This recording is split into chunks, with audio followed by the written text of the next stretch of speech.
అబ్బా! ఇటు తిరిగాడు శ్రీకాంత్. వసంత దిండు పెట్టి మెల్లగా లేపి పాలు తాగించింది. నడుము ఎటు కదలనివ్వడం లేదు వసు అన్నాడు బాధగా. నిన్న మొన్న మెడ కూడా తిప్పడం రాలేదుగా, రేపటి వరకు నడునొప్పి తగ్గిపోతుంది. అబ్బా వసు, నేను మళ్ళీ లేచి తిరగలనా? పసివాళ్ల అడుగుతున్న భర్తను చూస్తే కళ్ళు చెమరచాయి. మౌనంగా అతని తల నిమిరింది. నా భుజము ఆసరా చేసుకుని 2 అడుగులు వెయ్యండి అంది. అతను అలాగే చేయబోయాడు. గిలగిల్లాడిపోయాడు. అప్పటికి 4 రోజులు దాటింది. అతను ఆసుపత్రిలో చేరి డాక్టర్ రాజారావు వచ్చారు. ఇంటికి తీసుకువెళ్ళొచ్చు రాజారావు గారు, ఇప్పుడు ఫిజియోథెరపీ అవసరం. థ్యాంక్ యూ డాక్టర్, నా క్లినిక్లో ఉంచుతాను. దట్స్ గుడ్ అన్నాడు గంభీరంగా. మీ అమ్మాయితో ఓ 10 నిమిషాలు ప్రైవేటుగా మాట్లాడాలి. డాక్టర్ తన గదిలోకి వెళ్ళాడు. వెనకాలే వసంత్ వెళ్ళింది. 15 నిమిషాల తర్వాత ఆమె నెమ్మదిగా 10 లంకణాలు చేసిన వ్యక్తిలా బయటకొచ్చింది. అందరూ ఆదురుదాగా చూశారు. ఏమన్నాడు అమ్మాయి, ప్రాణభయం లేదుగా? దేవకమ్మ దీనంగా చూసింది. అమ్మా వసంత, ఎంత డబ్బైనా ఖర్చు చేద్దాం. ఏమన్నాడు డాక్టర్? వసు, ఏంటి అలా అయ్యావు? లీలావతి అడిగింది. ఏం లేదమ్మా, బలం కూడదీసుకుంది. మెల్లగా ఆయన చేత వ్యాయామం ఎలా చేయించాలో చెప్పారు. వసంత జవాబు విని తృప్తిగా నిట్టూర్చారు. రాజారావు మాత్రం కూతురు వంక పరీక్షగా చూశాడు. దీర్ఘంగా నిట్టూర్చాడు. అందరూ వెళ్ళిపోయారు. శ్రీకాంత్ కళ్ళు మూసుకుని పడుకున్నాడు. రాజారావు అల్లుడి చేత మందు తాగించి బయటకొచ్చాడు. వసంత ఎటో చూస్తూ నిల్చుంది. అమ్మా, నాన్నా, అతని చేతిలో ముఖం దాచుకుని బావురు మంది. ఊరుకో వసు, నీకెలా ధైర్యం చెప్పాలో తెలియడం లేదు అన్నాడు ఆమె తల నిమురుతూ. వసు, చూడమ్మా, అతనితో నాకు తెలుసు నాన్న, రేపు ఇంటికి వెళ్లే ఏర్పాటు చేయండి అంది గదిలోకి వెళుతూ. శ్రీకాంత్ అల్లుడుగా అత్తవారింట్లో ఎప్పుడూ ఉండలేదు. ఈసారి మాత్రం అప్పుడే 1 నెల దాటిందొచ్చి. రాజారావుకు అతని ఆరోగ్యం ముఖ్యం. లీలావతి వంటలు వేడివేడిగా చేసి అల్లుడికి పెట్టడం. రాజా, వసంత అతని దగ్గరుండి కబుర్లు చెప్పి నవ్విస్తూ ఉండేవారు. 7 కొండలు కొడుకును కొట్టిన వారిని శిక్షించేదాకా వదలనని న్యాయవాదుల్ని పెట్టి డబ్బు పుట్టించోటల్లా తెచ్చి ఎగజిమ్ముతున్నాడు. అతను గెలుస్తాడో లేదో తెలీదు. స్వతంత్ర భారతంలో, ప్రజారాజ్యంలో దొమ్మీలు, దోపిడీలు, కొట్లాట్లు, హత్యలు, కేసులు దినచర్యలో ఒక భాగంగా మారాయి. స్వాతంత్రం సాధించింది అహింసతోనే, కానీ అది నిలుపుకోవడానికి హింస అవసరమైంది. లోపం ఎక్కడో అర్థం కాదు. శ్రీకాంత్ చెకింగ్కు వెళ్ళొచ్చాడు. నెమ్మదిగా తిరగలుగుతున్నాడు. హార్లిక్స్ పెట్టి అరగంట అయింది, తాగండి. వసంత గదిలోకొచ్చి గ్లాసు భర్తకిచ్చింది. వసు, అతని పిలుపులో మార్పు కనిపెట్టింది. ఏమండి అంది. ఆ రోజు ఒంటరిగా పిలిచి డాక్టర్ ఏం చెప్పాడు? ఏం లేదు. ఆమె ముఖం పాలిపోయింది. నువ్వు యోగినివా, నటకురాలివా, నాకిప్పటికీ అర్థం కాదు. విధి అంత క్రూరమైంది. అతని కంఠం పూడుకుపోయింది. మీరు అలాంటివేం మనసులో పెట్టుకోవద్దు, మనకంతే ప్రాప్తం ఉంది అంది ఓదార్పుగా. అతను ఊరట పొందాడో లేదో గాని కళ్ళు మూసుకుని దిళ్లకు చేరబడ్డాడు. గతం గిరగిర అతని కళ్ల ముందు తిరిగి అతని మనసును అల్లకల్లోలం చేసింది. కాల ప్రవాహంలో రోజులు, నెలలు, సంవత్సరాలు కొట్టుకుపోతున్నాయి. ప్రజలకు సౌకర్యాలు అమరుతున్నాయో లేదో గాని ప్రభుత్వం పథకాలు వేయడం మానలేదు.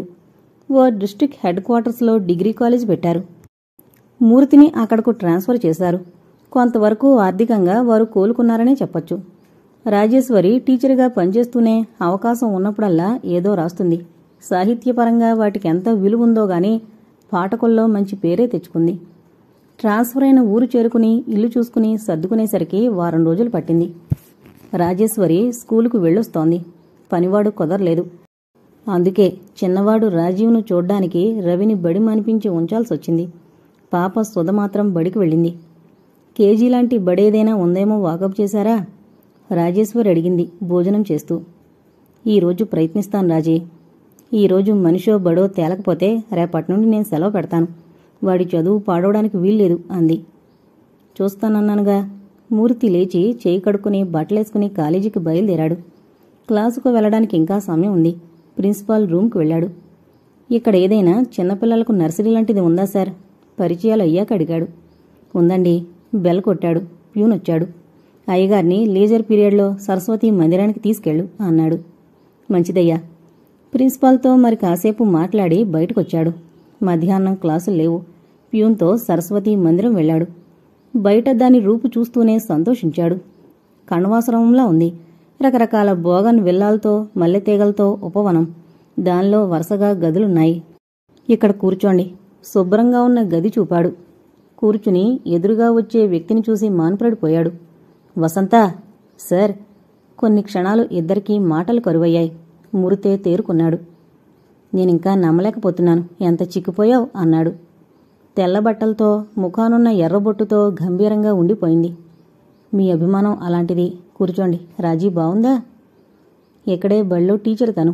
మా ఉత్తరాలకు జవాబు ఇవ్వలేదేం? ఈ ప్రపంచానికి దూరంగా ఉండాలని సార్. ఇద్దరూ కూర్చున్నారు. పని మనిషి చేత కాఫీ తెప్పించింది. శ్రీకాంత్ బావున్నాడా? రండి చూదురుగాని అంది లోపలకు దారి తీసి. గది మధ్యలో వేసిన సోఫాలో పడుకుని చదువుకుంటున్నాడు. గెడ్డం పెంచాడు. పైజామా వేసుకుని అన్నీ కోల్పోయిన యోగిలా ఉన్నాడు. అతని చేతిలో వివేకానందుడి జీవిత చరిత్రుంది. అలికిడి విని ఇటు తిరిగాడు. మీరా రండి నవ్వుతూ ఆహ్వానించాడు. మూర్తి నమ్మలేనట్టు అతని వంక చూసి కుర్చీలో కూర్చున్నాడు. అలా ఆశ్చర్యంగా చూస్తారేం మాస్టారు? కాలం కరిచిన మనుషులం మేము అన్నాడు. ఆ తర్వాత 10 నిమిషాలు మాట్లాడి సరస్వతి మందిరంలో రాజీవ్కు అడ్మిషన్ ఇప్పించి తిరిగొచ్చాడు. భర్త చెప్పిన వార్త విని రాజేశ్వరి ఎగిరి గంతేసింది. పదండి, దాన్ని చూడక ఏళ్లయింది. ఉత్తరాలెందుకు రాయలేదో కనుక్కుందాం అంది. పిల్లలను తీసుకుని వెళ్లారు. రాజా తనింటికొచ్చిన బంధువులను ఆశ్చర్యంగా చూశాడు. వసంత రాజేశ్వరి మాటలు రానట్టుండిపోయారు. రవి రాజా పాప కలిసిపోయి కబుర్లలో పడ్డారు. మగవాళ్లు రాజకీయాల్లో పడ్డారు. ఆ తర్వాత రాజేశ్వరి వసంత కబుర్లలో పడ్డారు. ఆ రాత్రి భోజనాలు చేసే వరకు వదల్లేదు వసంత. వాళ్లు వెళ్ళిపోయాక రాజా సంతోషం అంతా ఇంతా కాదు. శ్రీకాంత్ గంభీరంగా ఉండిపోయాడు. రోజూ అంతే. వసంత నిట్టూర్చింది. ఒకరింటికి ఒకరు రాకపోకలు ఎక్కువయ్యాయి. రాజేశ్వరికి నిశ్చింతగా ఉంది. రాజీవ్ను తనకంటే బాగా చూసుకుంటుంది వసంత. రోజుకు 10 సార్లైనా భర్తతో వసంతను గురించి చెబుతుంది, పొగుడుతుంది. శ్రీకాంత్ ఏవో ఉత్సవాలంటూ పుట్టపర్తి వెళ్లాడు. వసంత ఒక్కర్తి కూర్చుంది. రాజా మూర్తింటికి వెళ్లాడు. ఆమె హృదయంలో అగ్నిపర్వతాలున్నంత మంటగా ఉంది. వాకిట్లో చల్లని పూల మొక్కల సమక్షంలో కూర్చున్న సాంత్వన పొందలేకపోయింది. వసంత, మీరా సార్ రండి. వినయంగా లేచి మూర్తిని ఆహ్వానించింది. అతను కుర్చీలో కూర్చున్నాక తను మోడా తెచ్చుకుంది. కాసేపు ఇద్దరి మధ్య మౌనం రాజ్యం చేసింది. రాజీ లేదా? తనేదో రాసుకుంటుంది. నేనిలా వచ్చాను. కొంచెం టీ తెస్తాను. లేవబోయింది. వద్దు వసంత, ఇప్పుడే కాఫీ తాగాను. అరగంట తర్వాత చేస్తానులేండి అంది. వసంత, నేను మాట్లాడగనా? అడగండి అంది మెల్లగా. శ్రీకాంత్ ఇంత నిరాశావాదిగా ఎందుకు మారాడు? బలవంతంగా ఆధ్యాత్మిక చింతన ఎందుకు అలవరుచుకుంటున్నాడు? మార్పు కోసం అంది బలవంతంగా నవ్వుతూ. మొదట్నుండి నేనిలాంటి సింపుల్గా ఉండాలనే కదా కోరాను. కాని సాధారణ జీవితంలో ఉండే తృప్తి, శాంతి నీ కళ్లలో కనిపించడం లేదు వసంత. ఏమో అంది ఎటో చూస్తూ. రహస్యమైతే వద్దు కాని నీలో నాకు లేని తోబుట్టువులను చూసుకున్నానన్న సంగతి నువ్వు గ్రహించాలి. సార్, ఆమె కళ్ళు నిండుకున్నాయి. వద్దు సంత, నీకు బాధ కలిగినట్టుంది. బాధ కాదు, గుండెల్లో బరువు. జలజల నీళ్లు రాలిపడ్డాయి. ఇది ఒకరితో చెప్పుకునే బాధ కాదు సార్. మూర్తిగారు, జీవితంలో కలిమిలేములు కావడి కొండలు. వాటిని గురించి నేను పట్టించుకోలేదు. ఆయన దొమ్మిలో దెబ్బలు తిని బాగయ్యారు. దాంపత్య జీవితానికి అనర్హులయ్యారు. వసంత, దానికి బాధపడలేదు. విధి అనుకున్నాను. రాజాను పెంచి ఒక మంచి పౌరుడిగా తీర్చిదిద్దితే నా జీవితం సఫలమైనట్టు అనుకున్నాను. కళ్ళు తుడుచుకో వసంత. అతని ముఖం పాలిపోయింది. ఆయన ఉదాసీనత, గంభీరత నన్ను రంపకోతకు గురిచేస్తున్నాయి సార్. ఎంత అన్యాయం జరిగిపోయింది. జరిగింది జరిగిపోయింది. ఈయన ధోరణి పూర్తిగా అర్థం కాదు. సాయిబాబా గారంటూ తిరుగుతారు. అన్నీ పోగా మిగిలిన ఇల్లమ్మి పుట్టపర్తి వెళ్లారు. ఆ డబ్బు అయిపోయే వరకు రారు. పోనీ పెద్ద డాక్టర్లకు? అన్నీ అయ్యాయి. రాజాను గురించే దిగులు అంది కళ్ళు ఒత్తుకుంటూ. వసంత, అతను జలజలా ప్రవహించే సెలయేట్ లాంటివాడు. దానికి ఒకేసారి విఘాతం కలిగింది. ఓపికతో అతన్ని మార్చే ప్రయత్నం చెయ్యి. ప్రతిరోజు అదే ప్రయత్నం అంది. అతను మెల్లగా లేచాడు. అతని హృదయం భారమైపోయింది. వసంత, ఈ పరిస్థితులను ఎదుర్కొనే శక్తి భగవంతుడు నీకివ్వాలని ప్రార్థించడం తప్ప మరేం చేయలేను అన్నాడు. అతను వెళ్ళాక లేచి దీపాలు వేసింది. తనకు తీరిక చిక్కినప్పుడల్లా రోజుకొకసారొచ్చి వసంతతో మాట్లాడి వెళ్లేవాడు. రాజాకు మూర్తంటే చాలా ఇష్టం. తండ్రి దగ్గర లభించని చనువు అతని దగ్గర లభిస్తోంది. ఆ రోజు శ్రీకాంత్ ఊరు నుండి తిరిగొచ్చాడని తెలిసి వెళ్లాడు. శ్రీకాంత్ లేడు, బయటకు వెళ్లాడు. మావయ్య, నేను మీ ఇంటికే బయలుదేరాను అన్నాడు రాజా. అయితే వెళ్ళు, రవి పాప ఉన్నారు. మావయ్య, రైలు జోరుగా పరిగెడుతుందా బస్సా? ఎందుకు బాబూ? నేను రవి పందెం కాశాం. నేనంటాను రైలు, వాడంటాడు బస్సు. రెండూ వాటి వేగాన్ని బట్టే పోతాయి. వాడంటాడు తిరుపతికి రైలు కంటే బస్సులో త్వరగా పోవచ్చట. అదా? నవ్వాడు. రైలు దారి తిన్నగా లేదు, చుట్టూ తిరగాలి. అందుకే బస్సు వేగంగా వెళుతుంది. అలాగా? మీరు మంచారు మావయ్య. నాన్న ప్రశ్నలు అడిగితే తిడతారు అన్నాడు. అలా కాదు బాబూ, నాన్నగారు పనిలో లేనప్పుడు అడగాలి. అలాగే. మరి మీకు బౌలింగ్ వచ్చా? నాకు బాగా వచ్చు. వాళ్ళు అలా మాట్లాడుతుండగా వసంత టీ చేసింది. శ్రీకాంత్ వచ్చి రాజాను మూర్తిని చూస్తూ నిల్చున్నాడు. రాజా ఎప్పుడు తనతో అలా మాట్లాడ్డాం? మూర్తే మొదట అతన్ని చూశాడు. అతనికి జాలేసింది. ఎప్పుడొచ్చారు శ్రీకాంత్? రాత్రే వచ్చాను. వస్తూ వస్తూ బాబాగారి ఫోటోలు పట్టుకొచ్చాను. తెలిసిన వారికి ఇవ్వాలని వెళ్ళాను. వచ్చి అతని ఎదురుగా కూర్చున్నాడు. మీరెప్పుడైనా బాబాగారిని దర్శించారా? లేదు శ్రీకాంత్ గారు, నేను ఇలాంటివి పెద్దగా పట్టించుకోను. మీరొక్కసారి అతన్ని చూస్తే ఆ మాట అనరు. 10 సార్లు చూసినా అంతే. అతని మహిమలు ప్రత్యక్షంగా చూశాను. అలాంటి చిత్ర విచిత్రాలు గారడివారు చెయ్యరా? ఒకసారి అలాగే స్వామి వివేకానందుడు తన మనోనిగ్రహము దేహదారుఢ్యాన్ని ఎలా పెంచుతుందో ఒక సామాన్య మానవుడికి చూపించి రామకృష్ణ పరమహంస చేత చివాట్లు తిన్నాడు. అలా చేయడం మోసం అంటాను. కాదండి, సాయిబాబా గారు మా దైవం. ఎవరి నమ్మకం వారిదిలేండి. టీ రావడంతో ఇద్దరూ చర్చ ఆపేశారు. మూర్తి వెళ్లిపోయాక కూడా చాలాసేపటి వరకు మౌనంగా కూర్చున్నాడు. ఈ సెలవులకు ఊరు వెళదామండి అంది. నువ్వు వెళ్ళు కావాలంటే. నేను ఉత్తరదేశమంతా తిరిగి రావాలనుకుంటున్నాను. మేం కూడా యాత్రలకే వస్తాం పదండి అంది. నేను ప్రేమయాత్ర, శృంగారయాత్ర చేయడం లేదు, భార్యాపిల్లలతో వెళ్ళడానికి. అతను లేచిపోయాడు. అతని వెనకాలే వెళ్ళింది. జీవితంలో సెక్స్ ఒకటేనా ప్రధాన విషయం? నా ముందు అలాంటి విషయాలు మాట్లాడుకో. దయచేసి నన్ను ఒంటరిగా వదులు ప్లీజ్. ఆమె వెళ్ళిపోయింది. చాలాసేపు ఆలోచిస్తూ ఉండిపోయింది. ఓ రోజు అతను అర్ధరాత్రి ఇల్లు చేరాడు. అతనికి వడ్డిస్తూ దగ్గరే కూర్చుంది. నువ్వు వెళ్ళి పడుకోరాదు, నేను వడ్డించుకుంటాను చికాగ్గా అన్నాడు. నేను విషయం చెప్పాలండి, మీరు త్వరగా ఇంటికొస్తే మంచిది. అందరం కలిసి భోజనం చేయొచ్చు. మూర్తిగారంటే చూసినప్పటి నుండి వాడికి ఇదో ధ్యాస. ఆ ధ్యాస నుండి వాడిని మళ్లించడం మంచిది. రేపు రవికి చెల్లాయి ఉంది, నాకు కావాలంటాడు. ఉంటే ఏం, ఓ అనాథ పిల్లను పెంచుకుందాం. అతను లేచి వెళ్ళిపోయాడు. తను వచ్చి పడుకుంది. మర్నాడు 4ంటికే అతను తయారవుతుంటే వసంత సంతోషించింది. ఆ రోజు రాజీవ్ పుట్టినరోజు. అందర్నీ రమ్మని రాజేశ్వరి పిలిచింది. రాజా, నువ్వు తయారవరా, త్వరగా వెళ్ళి అత్తయ్యకు సాయం చేద్దాం. రాజా బట్టలు తొడిగించుకుంటున్నాడు. వసంత, నేనలా వెళ్ళొస్తాను. ఎవరో బైరాగులొచ్చారట. రాజీవ్ పుట్టినరోజు కదండి అంది తెల్లబోతూ. మీరందరూ వెళ్ళండి అన్నాడు. అందరము కలిసి వెళితే హాయిగా ఉంటుందండి. ఎన్నాళ్ళీ స్తబ్ద జీవితం? నాకదే హాయిగా ఉంది. నిన్ను వద్దనలేదుగా, వెళ్ళిరా. ఆమె జవాబుకు ఎదురు చూడకుండా వెళ్ళిపోయాడు. ఇలాంటి సన్నివేశాలు కొత్త కాదు. ఎందుకో ఇప్పుడు చాలా బాధ అనిపిస్తోంది. రాజాకు బహుమతినిచ్చి పంపింది. లైటు వేసుకోలేదేమిటి? రాజేశ్వరి గొంతు విని లేచి లైటు వేసింది. రాజేశ్వరి, మూర్తి ఇద్దరి చేతుల్లో గిన్నెలున్నాయి. పులిహోర, పాయసం, కూరలు తెచ్చింది.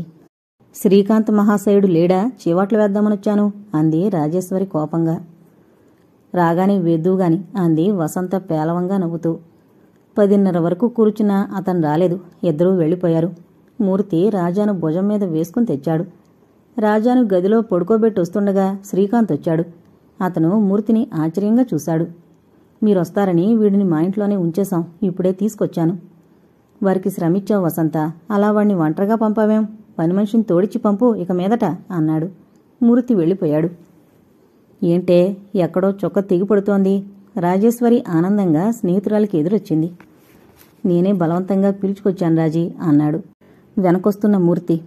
ముగ్గురు టీ తాగి కూర్చున్నారు. సాహిత్యం మీద చర్చలు జరిపారు. భాష పటిష్టంగా లేనివారంతా సాహిత్యంలో ప్రవీణులమనుకుంటారే వసు. నాకు ఒళ్ళు మంట. రాయడం ఎందుకు? రాసేవారందరూ వ్యాకరణ పండితులు, భాషా ప్రవీణులు కాలేరు రాజీ. ఏదైనా సంఘటనగాని, విషయంగాని హృదయాన్ని కదిలించి భావస్పందన జరుగుతుంది. ఆ భావాలకు భాష్యం చెప్పుకుంటారు. ఏ చెత్త రాసినా అది మంచిదేనా? ఓయ్, నీలో ఈగో డెవలప్ అవుతుందే. ప్రతి వారి రచనల్లో మంచితనాన్ని ప్రశంసించడం ఆరోగ్యకరం. అది మీ సారి చేస్తున్న పనేగా అంది భర్త వంక చూస్తూ. నువ్వే చెప్పు వసంత. ఇతరుల రచనల్లో ఎప్పుడూ లోపాలే కనిపిస్తాయి నీ స్నేహితురాలికి. అది ఆరోగ్యకరం కాదంటాను మూర్తి అన్నాడు. నేను బుక్ రివ్యూ రాశానే, దానంత చెత్త పుస్తకం మరొకటి లేదు. నా భావాలు నాకు స్వతంత్రంగా వెల్లడించే అధికారం లేదా? తను రాసిన 5 పేజీల రివ్యూ తెచ్చింది. పరమబోర్, చెత్త, పేలవంగా ఉన్నాయి, భాషా దారిద్ర్యం అంటూ ఏగి పెట్టింది. ఓయ్ వద్దమ్మా, ఎంత బాగా లేకపోయినా నువ్వలా రాయకూడదే. అందున ఉపాధ్యాయునివి మళ్ళీ. మరెలా? బ్రహ్మాండంగా ఉందని రాయినా? కాదు, విమర్శ నిర్మాణాత్మకమే ఉండాలి. ఈ సన్నివేశంలో మరోలా రాస్తే ఇంకా బావుండేది అంటూ మొదలు పెట్టాలి. రాజేశ్వరి కోపంగా పేపర్లు నేలకు కొట్టి లేచిపోయింది. ఓ రాజమ్మ, చన్నీటి స్నానం చేసిరావే. వసంత, మూర్తి ఇద్దరూ పక్కు నవ్వారు. రాజేశ్వరి దోసిటితో నీళ్లు తెచ్చి స్నేహితురాలి మీద చిలకరించింది. ఏంట్రాజీ, చిన్నపిల్లలా? మూర్తి మందలించాడు. తనను ఏమనకండి సార్. ఇక్కడ పోయిన జీవితం వస్తుందేమనిపిస్తోంది. కొన్ని గంటలు నన్ను నేను మరిచిపోతాను అంది. మూర్తి జాలిగా చూశాడు. మరో రోజు రాజేశ్వరి గారెలుండింది. రవిని బ్రతిమాలింది వసంతకిచ్చిరమ్మని. వాడు ఆటలున్నాయని తుర్రుమన్నాడు. మనమే వెళదాం పదండి. రాజేశ్వరి తయారైంది. రోజు ఎందుకులే మూర్తి అన్నాడు. బావుందండి, అతను మాట్లాడు, ఆ పిల్లాడు ఆటలకు వెళతాడు. ఒంటరితనంతో అది చావనా? రుసరుసలాడింది. సత్యభామ అవతారమెత్తకు దేవి, ఇదిగో వస్తున్నాను. వయసు ముదురుతుంటే సరసాలు ఎక్కువయ్యాయి, కసురుకుంది. ఇద్దరూ వసంత ఇల్లు చేరారు. వసంత, శ్రీకాంత్ ఎందుకో ఘర్షణ పడుతున్నారు. రాకూడని సమయంలో వచ్చామా అనుకున్నారు. రండి మూర్తిగారు, కాస్త ఈ ముండి మనిషికి నచ్చజెప్పండి అన్నాడు శ్రీకాంత్. రాజేశ్వరి వెళ్లి వసంత దగ్గర కూర్చుంది. ఏంటండి? మామగారికి సుస్థిగా ఉందట. వెళ్లమంటే నేను రాందే వెళ్ళనంటోంది. నాకెందుకో బంధువులను, తెలిసిన వారిని చూడాలంటే భయం. అతని పరిస్థితి చెప్పాడు. మొండితనం చేయకు వసంత అన్నాడు మూర్తి. అలాగే వెళతానులేండి అంది. ఆమె అలా అంగీకరించడం ఇటు రాజేశ్వరికి అటు శ్రీకాంత్కి నచ్చలేదు. వసంత వెళ్లిపోయాక శ్రీకాంత్ వద్దన్నా అతన్ని లాక్కుపోయి భోజనం తమింట్లోనే చేయించేవారు మూర్తి, రాజేశ్వరి. శ్రీకాంత్కు మాత్రం అక్కడ ముళ్ల మీద ఉన్నట్టుండేది. అతని మనసులో పశ్చాత్తాపమో ఆత్మన్యూన్యతో ఎవరికీ తెలియదు. మూర్తిగారు, నాకు ఒంటరితనంలో ఉన్న ప్రశాంతత ఎక్కడా లభించదు అన్నాడు పిలవడానికొచ్చిన మూర్తితో. సరే, మీ ఇష్టం. అతను వెళ్ళిపోయాడు. ఒంటరిగా వచ్చిన భరతను చూసి ఆశ్చర్యపోయింది రాజేశ్వరి. శ్రీకాంత్ రాని కారణం విని మండిపడింది. దాన్ని చంపితేనే గాని అతనికి తృప్తుండదు కాబోలు. ఛ, అవేం మాటలు? మూర్తి మందలింపుగా అన్నాడు. మరేమిటండి అంది బొంగురు కంఠంతో. రాజేశ్వరికి రాను రాను వసంత్ అంటే జాలి, నిరసన కలగసాగాయి. మూర్తి వసంతని ఎప్పుడూ సమర్థిస్తాడు ఎందుకో అనుకునేది. వెంటనే తృప్తి పడేది. వసంత తనకంటే ఏ విషయంలో ఎక్కువ? ఏదో అభాగ్యురాలు తమ సమక్షంలో శాంతి, ఊరట చెందుతుంది అనుకుని తృప్తి పడేది. బలవంతంగా వసంతను లాక్కుపోయింది రాజేశ్వరి బజారుకంటూ. దారిలో మూర్తి కలిశాడు. ఈ చీర కొంటానండి అంది. పీచుమిఠాయి రంగుపై చొక్కలున్నాయి. అది తురకవాళ్లు కట్టే రంగు మూర్తి అన్నాడు. చూడవే వసు, నిజమేనే, పిల్లల తల్లివైనా నీ అభిరుచులు మారలేదు. అవి చిన్నపిల్లలకు బావుంటాయి. వసంత అది పక్కకు పెట్టింది. చిన్నపిల్లలా కులుకుదామని కాదే తల్లి, నైలాన్ చీరలైతే ఉతికి కట్టుకున్న ముడత పడవని మూతి తిప్పింది. అప్పుడే సత్యభామ ఫోజు, ఇదిగో ముక్కుపొడిన రంగు బావుంటుంది, తీసుకో. ఇది చాలా బావుంది రాజీ. మూర్తి మెచ్చుకున్నాడు. ఆమె ఏం మాట్లాడలేదు. అతను ప్యాక్ చేయించాడు చీరను. రాజేశ్వరి రచయిత్రి.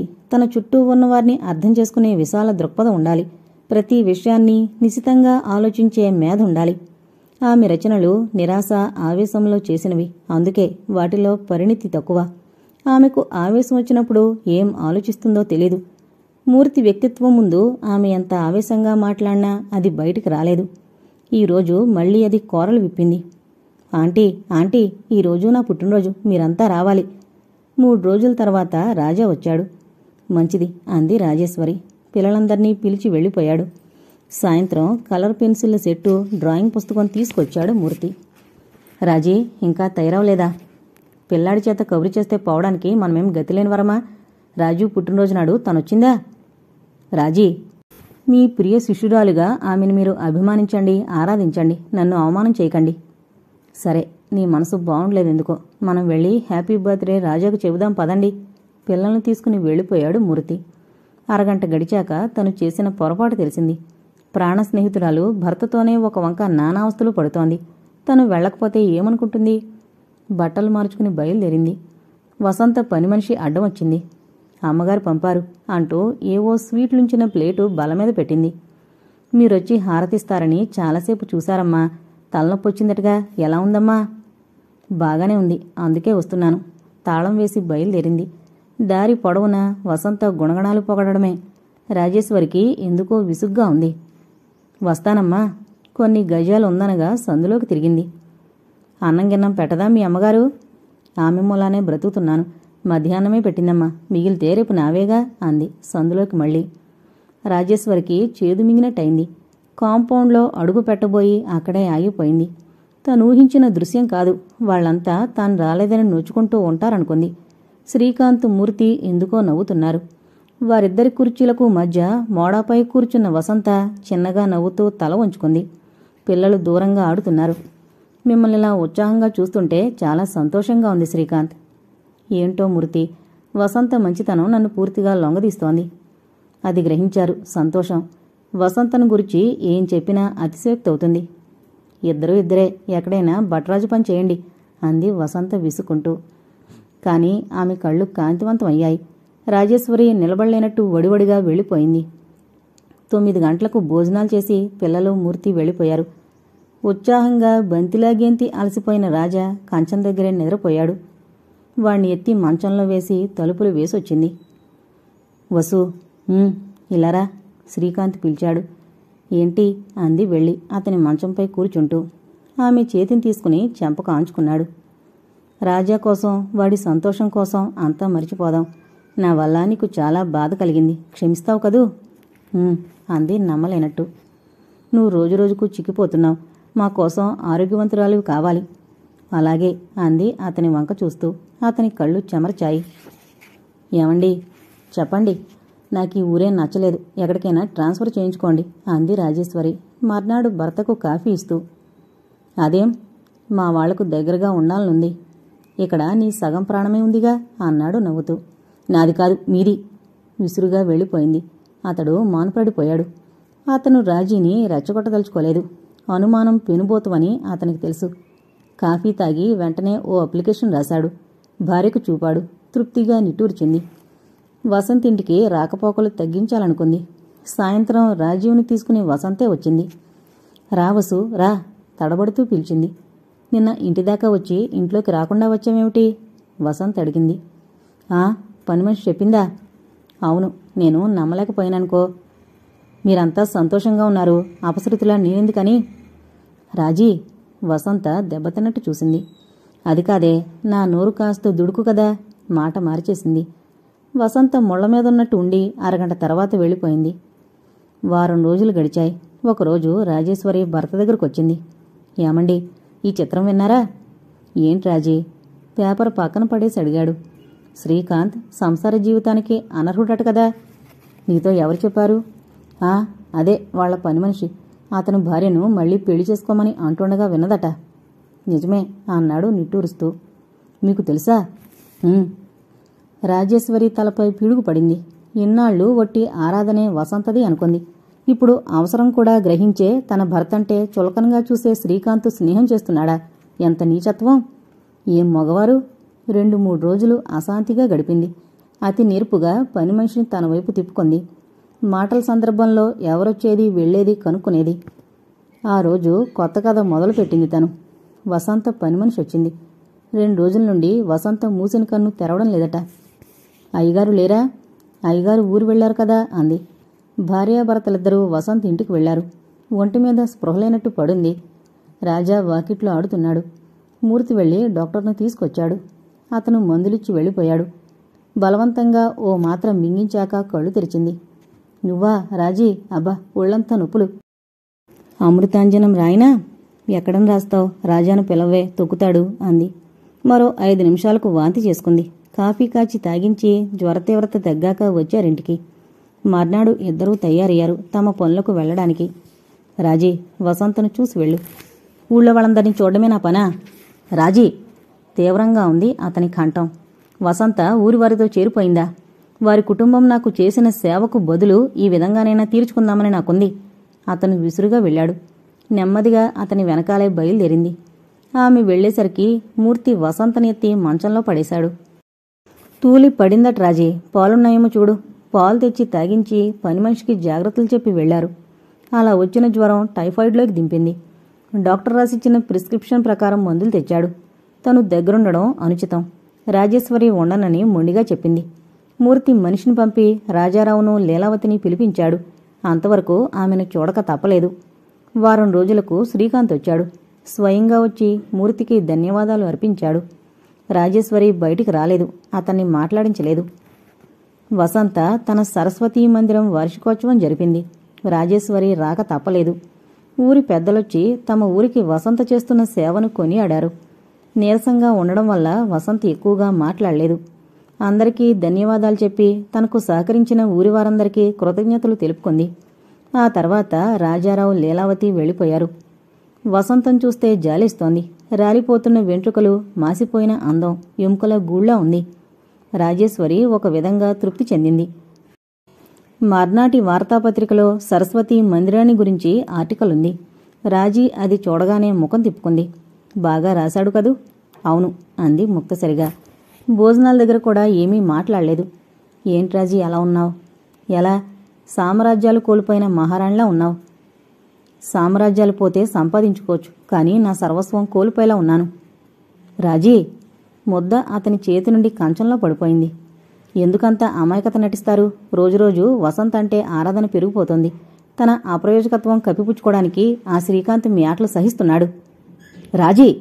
తీవ్రంగా ఉంది అతని కంఠం. ముఖం ఎర్రబడింది. ఎందుకా గావుకేకలు? ఆవిడెక్కడున్నట్టు మీకు ముందే తెలుసునని నా అనుమానం. మమ్మల్ని సిటీలో ఉండమన్నారు అందుకే. రాజీ, నీకేమైంది? దెయ్యమో భూతమో ఆవహించలేదు కదా? అలా అయినా బావుండేది. కళ్ల ముందు జరిగే ఈ నాటకం బురకెక్కేది కాదు. నా హృదయంలో రగిలే బాధ మీకెలా తెలుస్తుంది? రాజీ, విద్యావంతురాలవే, సమాజాన్ని సమగ్ర దృష్టితో పరిశీలించే రచయిత్రవే, సహృదయరాలైన స్నేహితురాల్ని అర్థం చేసుకుంది ఇంతేనా? ఆహా, స్నేహం నీడలో మోసపోయాను. మీరిద్దరూ స్వయంగా అంగీకరించారు. ఒకరినొకరు ఇష్టపడ్డట్టు అంతస్తడ్డు వచ్చింది. రాజీ! అతని శరీరం బిగుసుకుపోయింది. ఏం, స్నేహితురాలికి అన్యాయం జరిగిందని నా సుఖాల్లో భాగం పెట్టాలా? ఒకరోజు అక్కడ ఒకరోజు ఇక్కడ గడపమని మీ పాదాలు పట్టి ప్రార్థించాలా? రాజీ చెంప చెళ్ళుమంది. మూర్తి చరచరా బయటికి వెళ్ళిపోయాడు. రాజీకి దుఃఖం రాలేదు, ఆశ్చర్యం కలిగింది. తను ఒకనాడు అతనికి కోపం తెప్పించాలని ఎన్ని అవకతవకలు చేసింది. ఆనాడు రాలేదు. రవిని కొట్టినా పట్టించుకోలేదు. ఈనాడు వసంతను ఒక్క మాటన్నందుకు చెంప పగిలిపోయింది. ఆమె పట్ల ఎంత ప్రేమానురాగాలు లేకపోతే అలా చేస్తాడు? సాయంత్రం వరకు తన సంసారం ఎలా రక్షించుకోవాలో ఆలోచిస్తూ కూర్చుంది. మూర్తి నెమ్మదిగా వచ్చి రాజీని దగ్గరగా తీసుకున్నాడు. క్షమించు రాజీ, నువ్వు నీ మతి పోగొట్టుకోవడమే కాక నా మతి పోగొట్టావు. పద భోజనం చేద్దాం అన్నాడు. మాట్లాడక అతన్ని అనుసరించింది. శ్రీకాంత్ పుస్తకాల ప్యాకెట్లు విప్పుతున్నాడు. చిన్నపిల్లల కోసమని తెప్పించాడు. వసంత క్లాసుల్లో ఉంది. కనీసం ఆ పుస్తకాలు సర్దితే కొంత సాయం చేసినట్టవుతుంది. టైఫాయిడ్ వచ్చాక అసలు మనిషి కోలుకోలేదు. అటు ఇటు తిరగగానే అలసిపోతోంది అనుకుంటూ పనిచేస్తున్నాడు. అయ్యగారు, రాజేశ్వరమ్మ ఒకసారి రమ్మన్నారు. పని మనిషి చెప్పింది.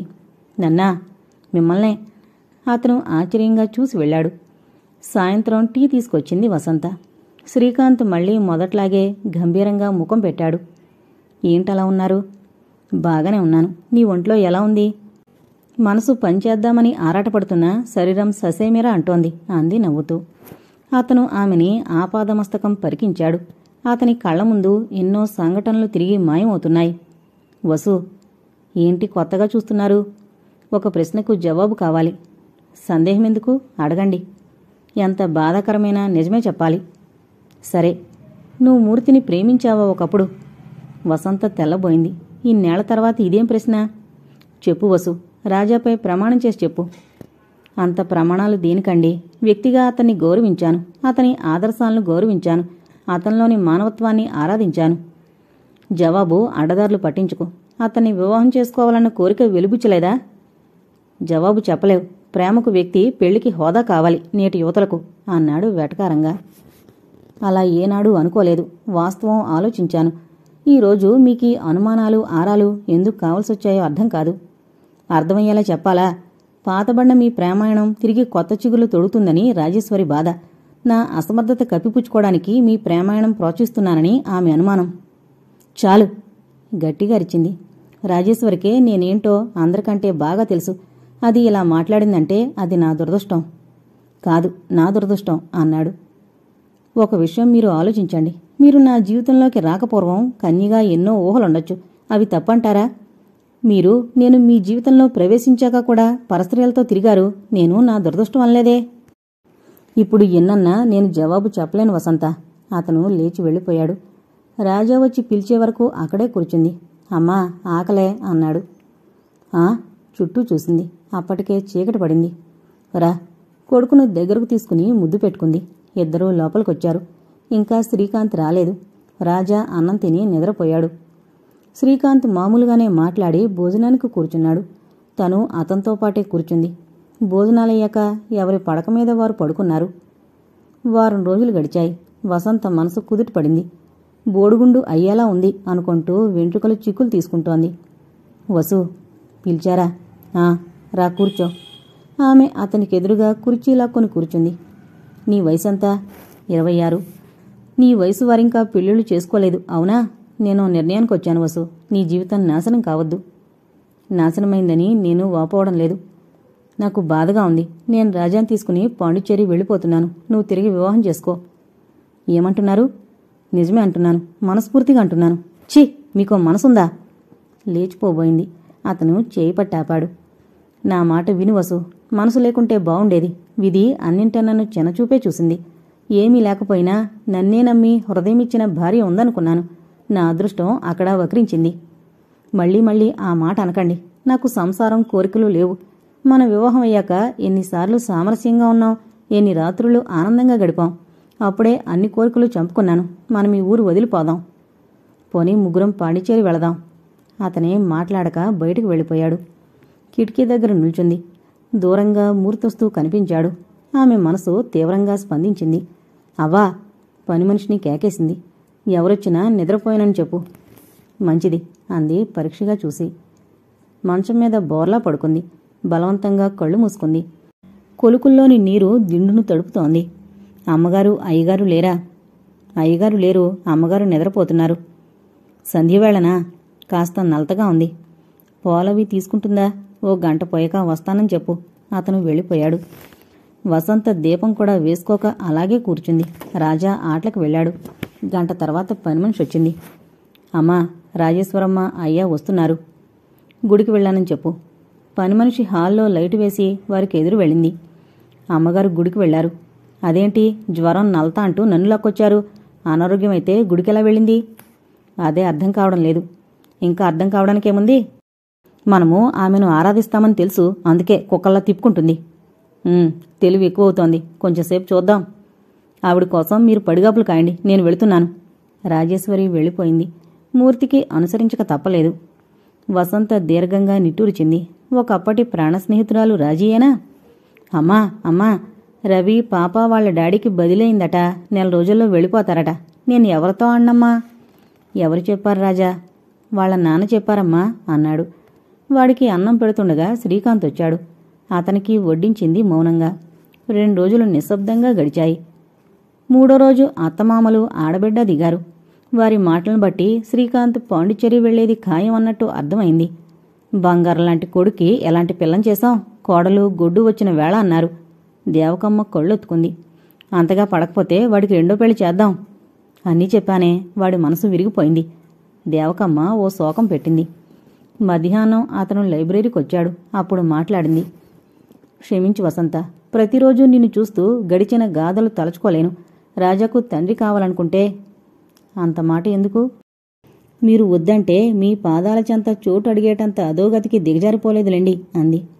మూర్తి ట్రాన్స్ఫర్ విషయం చెప్పబోయి మానింది. సాయంత్రం అందరూ కలిసి రాజాకు బట్టలు కొనడానికి వెళ్లారు. వసంత రేడియో ట్యూన్ చేసింది. సృష్టిలో తీయనిది స్నేహమేనోయి పాటొస్తోంది.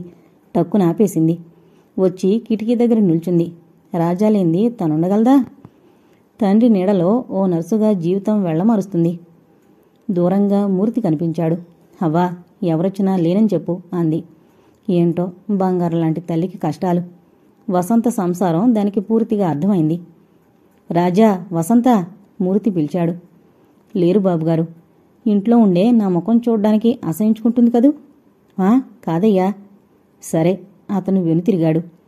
అంతలోనే మనసు మార్చుకుని లోపలికొచ్చాడు. గోడకు అంటుకుపోయి నిల్చున్న వసంత ముఖం పాలిపోయింది. వసంత, సార్ రండి కూర్చోండి అంది కంగారుగా. ఏంటలా అయ్యావు? కుర్చీలాక్కుని కూర్చున్నాడు. అతనికెదురుగా తను కూర్చుంది. ఆమె ముఖం చూసి జరిగింది ఊహించాడు. శ్రీకాంత్ పాండిచేరి పోవడం తప్ప. మాకు ట్రాన్స్ఫర్ అయింది. నెల వరకు రిలీవ్ చేయరట వసంత. అనవసరంగా నీ సంసారంలో కలతలు రేపాం. అసలు ఎందుకు అనుమానం వచ్చిందో తెలీదు అన్నాడు జాలిగా. జరగాల్సినవి జరుగుతూనే ఉంటాయి. కారణాలు వెతుకుతుంటాం, అంతే తేడా. శ్రీకాంత్ వస్తాడా? వస్తారేమో. వస్తాను వసంత. నువ్వు వద్దనుకున్నా ఒకసారి చూసుకోవాలనిపించింది. లేచాడు మూర్తి. మళ్ళీ చూస్తానో లేదో వంగి అతనికి నమస్కరించింది. చ, ఇదేమిటి వసంత? ఈ పరిస్థితులను ఎదుర్కొనే శక్తి నాకెమ్మని ఆశీర్వదించండి సార్. వసంత, అతను అంటీ అంటనట్టు తలపై చేయి వేసి సజల నయనాలతో వెళ్ళిపోయాడు. వారం రోజులుగా వసంత గుండెను తూట్లు పొడుస్తున్నారు దేవకమ్మ కూతురు కలిసి. వసంత యాంత్రికంగా తిరుగుతోంది. ఆమె తింటుందో లేదో ఎవరికీ అక్కర్లేదు. తెల్లవారితే శ్రీకాంత్ రాజాతో వెళ్ళిపోతాడు. రాజా, నాన్నగారిని విసిగించకో, జాగ్రత్తగా చదువుకో అంది బలవంతంగా కన్నీరాపుకుంటూ. నువ్వు రామ్మా, మారం చేశాడు. ఆమె మాట్లాడలేదు. నువ్వు వస్తేనే వెళతాను. మరిక్కడ పనులు ఎవరు చేస్తారు అంది కొడుకును హృదయానికి హత్తుకొని. మరి నాకు బట్టలు బూట్లు ఎవరేస్తారు? నాన్నగారు.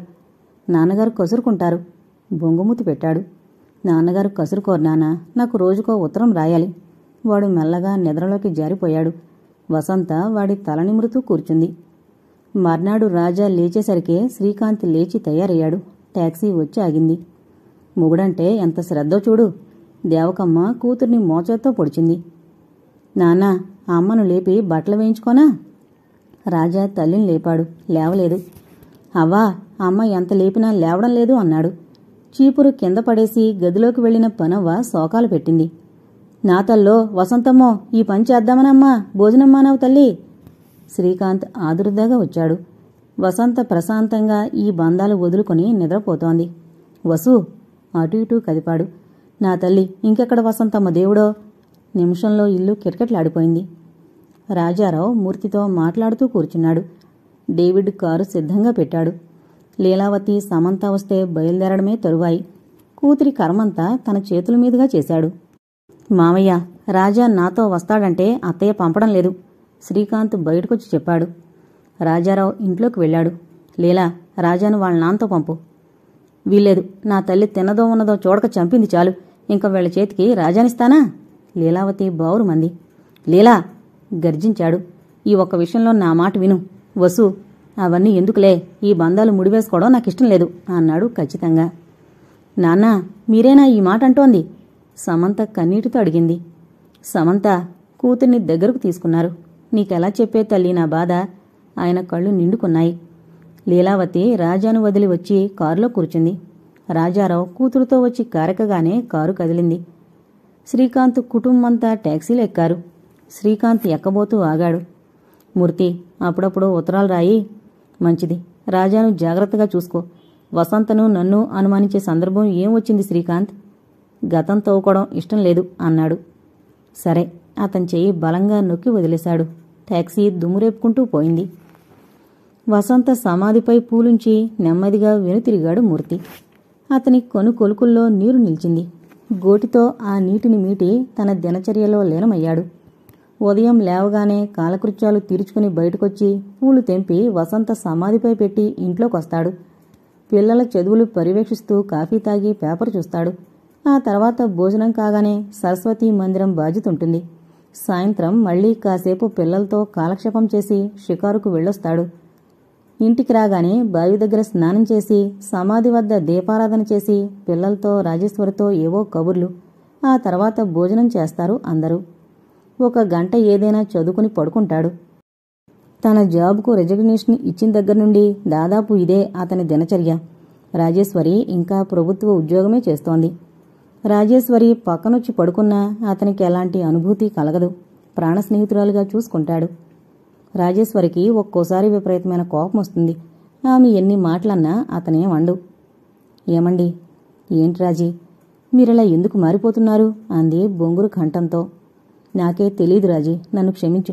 నాకెందుకో సాంసారిక జీవితం అంటే యావగింపు కలుగుతోంది. ఎంత ప్రయత్నించినా ఎలాంటి కోరికే కలగడం లేదు.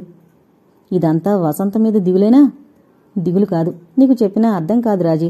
వసంతను అవమానం చేయకు. అవునులేండి, మరణించినా ఇంకా ఆమెనే ప్రేమిస్తారు. విసురుగా లేచిపోయింది. అవును, నిజమే. బొందిలో ప్రాణం ఉన్నంతవరకు ఆమెను ఆరాధిస్తాను. నా మనసు సన్యసించింది అనుకున్నాడు. రాజేశ్వరి వెకిళ్లు విని లేచి ఆమె మంచంపై కూర్చున్నాడు. రాజీ, నన్ను ఈ విషయంలో మన్నించు అన్నాడు తల నిమురుతూ. ఆ స్పర్శలో వేడి, కాంక్ష, కోరిక ఏం లేవు. రాజేశ్వరి అలాగే నిద్రపోయింది.